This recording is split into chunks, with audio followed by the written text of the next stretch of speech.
I think we have a very eminent panelists out here, and we would like to hear their experiences and advices on what they see as a form of what they see would for explosive growth. So I'd like to start with Pradeep. Basically, you have formed Magna Infotech, and that got acquired by Thomas Cook. So can you tell a little bit of story about how you got started on this, and then how you kind of scaled it up, and then before getting acquired by Thomas Cook, if you can throw a little bit of light on that. Thanks, everyone. Good morning to all. I'm basically a software engineer. I grew up in Rajahmundry, studied in Kakinada, and worked in IT industry for 12 years, mostly with IBM. And we started Magna Infotech, I think just by chance, with my partner in USA in '97.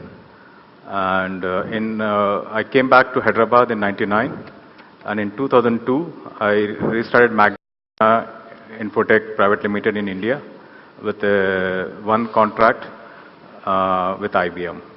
And IBM that time was 2,000 employees in India, and we were like 5 to 10 employees in India that time. Which year was this?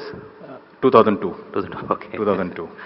And so I had a lot of experience in the staffing space in the USA, and let me see if I can try that out here. And the IT industry was just started building up in India after the 2001 bust in the IT all over the world.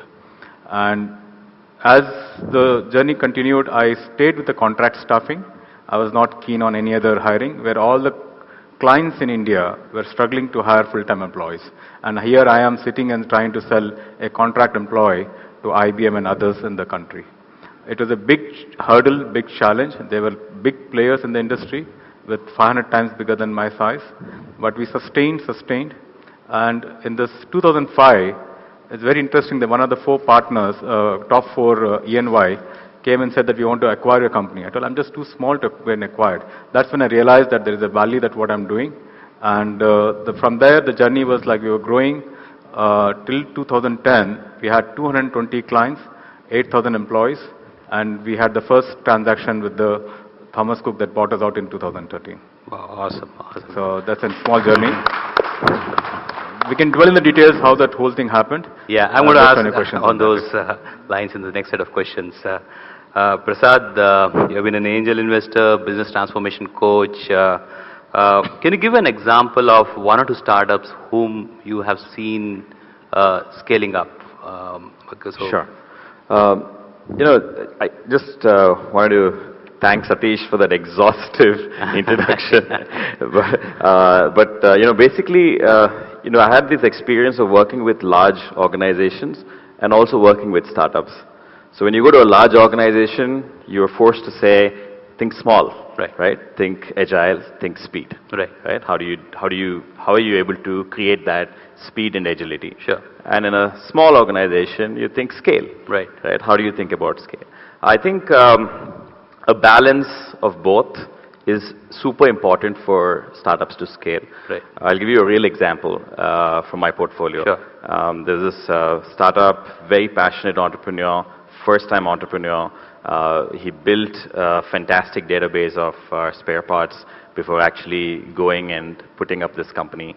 And then he came to us, and all of us invested, I think, in Hyderabad Angels, Ant Hill. The big issue was that he had this thing that scalability is about going and putting that name across multiple distributor units, right? For that, you need a lot of money. Right. And with the money that he had, he can't do that. Sure. So now you have to start thinking, how can I scale with partnerships initially, right? Because you'll have to scale, Right. and the next investor wants to see you scale, Sure. or you want to get it to a level with minimal money, right? So now we started thinking about, okay, maybe you take a distributor relationship like an insurance company and go there, Right. so that both demand and supply can be onboarded. Right. So suddenly, the market suddenly opened up. It's almost like a $60 million contract. He's got thousands of suppliers and customers Customers. that can be onboarded with just one relationship. Right. Right.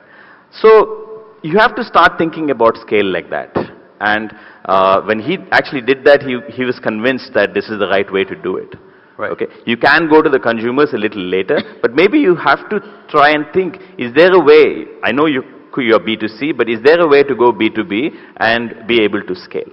So this is a real example where someone pivoted and changed the model from B2C to B2BC, Right. and actually got a great scale. And this was into auto part. This is about Spare. aftermarket spare parts. Okay. All Yeah. right. All right. Can you name the startup? Yeah, it's called Spare Sub. All right. Yeah, sure. Thank you. Krishna, you have you have been a serial entrepreneur. InfoVision, for example, I think you have scaled it in terms of revenue and market capture. I think I was just going through a profile, and you had actually got 1,500% growth in 4 years. So can you tell a little bit about that journey? Thank you very much, Satish, for inviting us here, and a great panel. And I remember, good morning everyone, I remember what she just told on the dais, as well as Mr. Suresh was telling. It's very, very interesting that, yes, when you start a startup, you wanted to prove something. At the same time, you don't know where to go, how to do, what to do. Every day there is a new challenge which you encounter. Every day you see, when you solve that problem, you end up having that happy tears. At the same time, happiness what you solved, although it is small or big. Okay, that's what is called about entrepreneurship. I started my journey at the age of, I started working at the age of 19, right after completing my polytechnic, which is at 10th after 3 years. And in a year and a half or two, I worked in here, then went to Australia, then again gone back to United States at the age of 21 to work for an e-commerce company. While I was doing, first I started this company, I wanted to come that and add into the what you're asking. I was not aware what I was doing actually, just I wanted to make extra buck. That's how I started business. While I said it's an e-commerce company, what Paytm does today in recharging your mobile phones in India in 2016, this is what I started in 2001 in United States.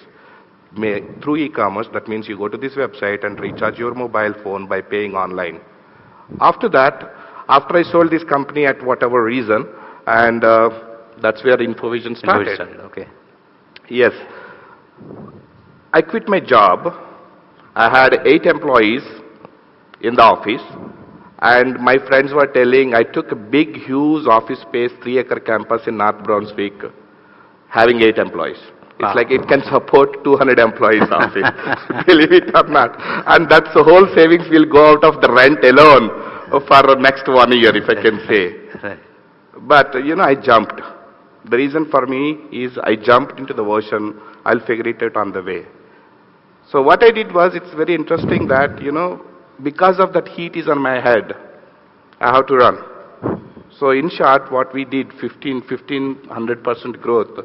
When we started this company with 8 employees, all of a sudden, by 2010, next 4 years, I was not aware that, I did not know how the days passed on, but, actually it was interesting to build such a great and 280 employees by end of 2010, which is first year we closed $800,000 in sales, like it's $28 million and sales, which are, basically it's IT services company. I was a DBA, database administrator.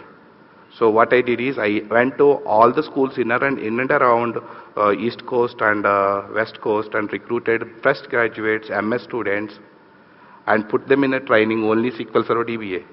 So I created this company in United States with only SQL Server DBAs. 280 people working for various clients supplying this only one thing called SQL Server database administration. So that's how. So I focused. I think maybe you call it as a focus. That is the only thing I know. Okay, so whatever. That it clicked. But you know, there is everyday challenge. I do remember when you're telling this, asking me question, how did you scale it up? When you scale up, you will see also cash flow issues. Because no matter what your client pays or not, you have to pay your employee. That's what I believe in, you know. So this, when you are growing so fast and your clients are paying net 30, which is 30 days after you bill, and you have to pay your employees every alternative week, which is basically every alternative Saturday. So I know how I went through that process, but it's very interesting. Yeah, so the growth comes from there. When in this case, growth comes from you know, focus and solving every counter and don't repeat the same thing, and creating frameworks when it comes in the future, tackle it in easy way. So it's not required you tackle it, so your people can tackle it. Sure. Yeah. And I think in your case, you were so focused that you were actually not looking at other databases also, like absolutely. Yeah. Only SQL Server database administration. So there is nothing else included, no, not a Oracle database or anything. Only SQL, because it's my forte. Right. That's how I built. So I remember clients like you know, of course it's big clients like Bank of America. In fact, you call Lehman Brothers. Right. Okay, so whenever there is a SQL Server DBA requirement in that group, you do the first record. Absolutely. This guy, okay, go there, kind of thing. Yeah. So yeah. Great, great. So coming back to Pradeep, Pradeep, you also been now board of various companies, Threadophilia, Winzes, India Money, very interesting startups. So you must be seeing, basically going through those startups, and you must be mentoring them on a regular basis. What are the key attributes, like would you look at like, you know, the people, or I mean, what is the first thing that you would like to focus on, or is it the business model, product strategy? What is that? Let's take the example of Threadophilia. Sure. Being part of TIE for last so many years, I've been mentoring a lot of people in Hyderabad. Right. And the founder of Threadophilia is an ex-ISB student. Sure. And I met her in one of the NEN mentor session. Right. And she was still studying, and she had the plan of our adventure tourism, that's what Threadophilia does, on the paper. Sure. And I told, this plan is not going to work. I just want to see how. And she was like insisting for 45 minutes. She sold the idea to me. Okay. And I was so impressed by her about her focus. What just now Krishna just mentioned, that very focused. I told, if you go live, I'll invest my money in your company. Okay. So I really like that side, by the way. So the idea is, after 3 years, she comes back to us and said, Pradeep, I'm up and running. Okay. I'm earning some money. Right. Can I come and raise funds? And that time I was part of Hyderabad Angels. And she came and we gave her the money. Okay. And I was one of the big investor there, and I came on the board. And today the company is doing like hundreds of thousands of trips for the consumers from all over the world. And interesting thing is, the second part, the first is the person focus. Right. Second thing is, I used to get calls all the time that I'm trying to hire this person, can you please interview that? And what compensation should I prepare for this person? Sure. So my first question is, where do you got this person from? What do you want for this person? Do you want this to be at your level, better than you, or where do you want this person to be positioned and all, like? Okay. So we must include some 7-8 people, and I think 2-3 people stayed with her vision. I told, first sell your vision. Right. Forget about your compensation, forget about the all aspects. She could hire people at half the salary what they were earning at that time, with the promise for equity and everything, and they're still staying with her. All right. Second thing, fortunately her husband is a technology guru, and I insisted on systems development very early in the company. Right. And I'm very happy to know that they have actually built one of the best systems in adventure tourism, both from the consumer and from the supplier side. Sure. And today they have, till March, 100% of their bookings on the site was human assisted. Whenever there's a call made, there'll be someone in the back in their office will close the deal on the phone. Right. Today, with the technology that they built, it is 60% are unassisted closure of the trips. So now you can see the scale now, what they spent 3-4 years, now they can scale 10 times or even 20 times in a very short period of time. So how does the unassisted work? Is it basically through It just the build the chatbot? whole technology completely. There's no chat, nothing. There's no human involved No, at no, all. no, no. No, I mean the chatbot means like a machine. Yeah, chat, yes, exactly. The whole Alright. thing is completely automated. So you Automated. can just close the whole deal right to the payment. Fantastic. Okay. So And- systems. So first is people.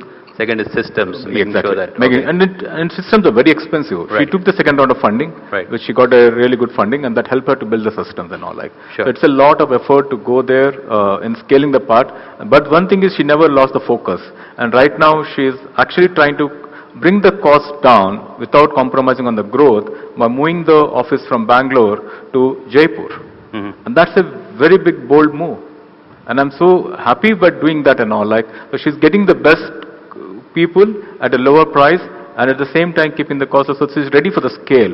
Just now we all know that when you scale, you have a cash flow crunch. Correct. So she's working towards that so she can scale a lot faster in the next 2-3 years. Got it. Got it.